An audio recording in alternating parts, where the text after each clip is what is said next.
Gencarnya perangkat daerah membangun sistem informasi melalui perangkat digital yang dikenal dengan sebutan e-government tak sepenuhnya efektif bermanfaat. Bahkan disinyalir kini ada puluhan aplikasi yang cita-citanya mempermudah pelayanan birokrasi. Tapi sekarang terlantar dan tidak berguna. Aplikasi-aplikasi terlantar itu menjadi beban APBD, karena sejak dibangun dan dioperasikan anggarannya bersumber dari pemerintah. Alasan itu yang membuat Dinas Kominfo Kaltim berencana untuk melakukan moratorium terhadap kebijakan membuat aplikasi-aplikasi baru pada setiap OPD.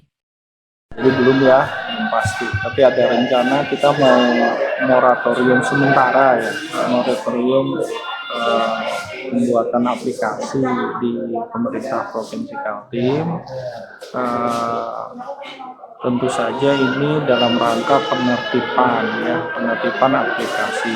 Jadi kami sekarang sedang menginventarisasi aplikasi, mana aplikasi yang masih digunakan, mana yang sudah tidak digunakan lagi, mana yang mati enggak, hidup juga enggak, ya kan?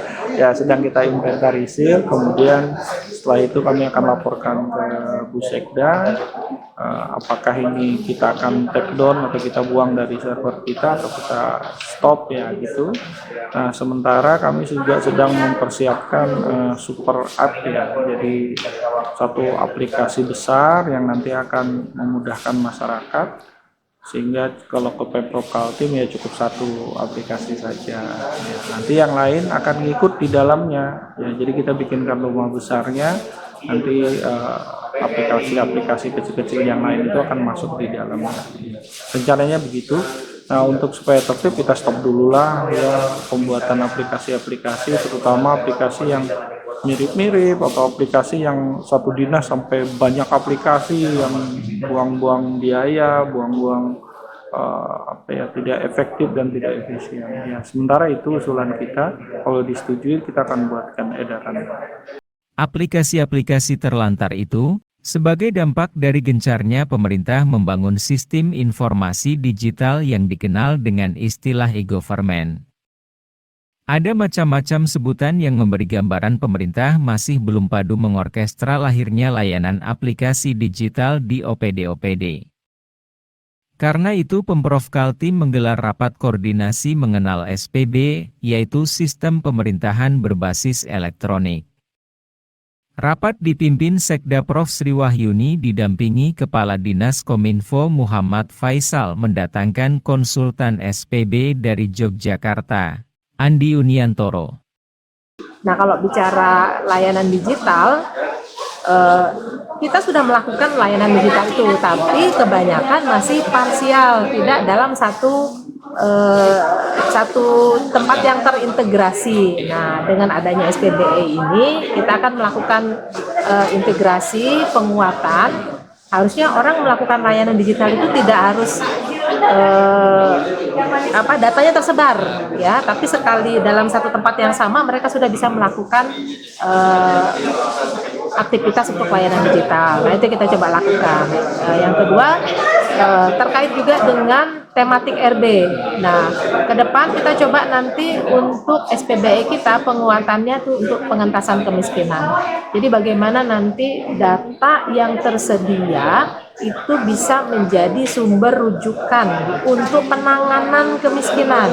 Jadi misalnya kita punya data apa yang dia menjadi proksi kemiskinan, misalnya lama usia sekolah, kemudian apa lagi ya, yang terkait angka pengangguran. Nah itu pendapatan misalnya, itu kan kita bisa data yang membuat kita bisa memberikan kebijakan kantongnya di mana, intervensinya seperti apa, pemukiman misalnya yang dia merupakan proksi kemiskinan. Itu tadi paling tidak pada hari ini kita memberikan gambaran komitmen bahwa SPBE itu tidak hanya bicara infrastruktur digital, tapi dia bicara tentang manajemen pemerintahan yang menggunakan infrastruktur digital sebagai solusi. Sistem pemerintahan berbasis elektronik atau SPB masih terdengar asing di telinga masyarakat. Namun demikian program ini telah diluncurkan sehingga perangkat pemerintahan semua level bergerak menuju sistem digital.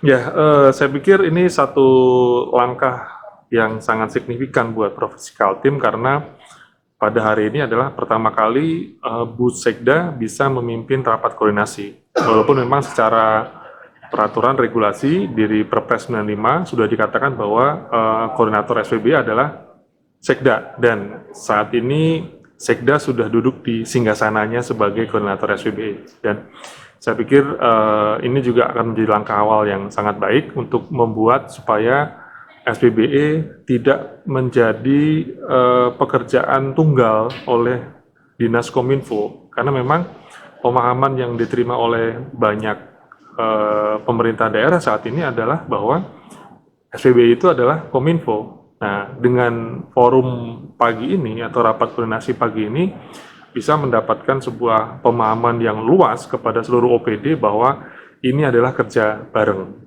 Itu adalah pesan yang ingin disampaikan pada hari ini. Sehingga tentunya apa yang namanya sinergi, koordinasi, dan kolaborasi untuk membangun SPBE Provinsi Kaltim akan bisa segera terwujud. Dan kita mengharapkan bahwa ini baru langkah awal, bukan sebuah langkah akhir, sehingga perlu tindak lanjut yang konsisten. Ya, tadi saya sampaikan supaya yang hadir nanti di rapat kedua, ketiga, keempat, dan kelima merupakan PIC-PIC yang memiliki tanggung jawab dan wewenang, bukan cuma sekedar tenaga honorer yang hadir ataupun tenaga staf yang tidak punya wewenang untuk memutuskan sesuatu. Karena ini adalah langkah besar untuk mengubah sistem pemerintahan di Provinsi Kaltim untuk menjadi digital. Rasa optimistis muncul, Kalimantan Timur mampu mempercepat sistem digital di pemerintahan terkait tata kelola, layanan, teknologi informasi dan komunikasi serta sistem pemerintahan berbasis elektronik. Dari Samarinda, Awang Fatur, BKTV, melaporkan.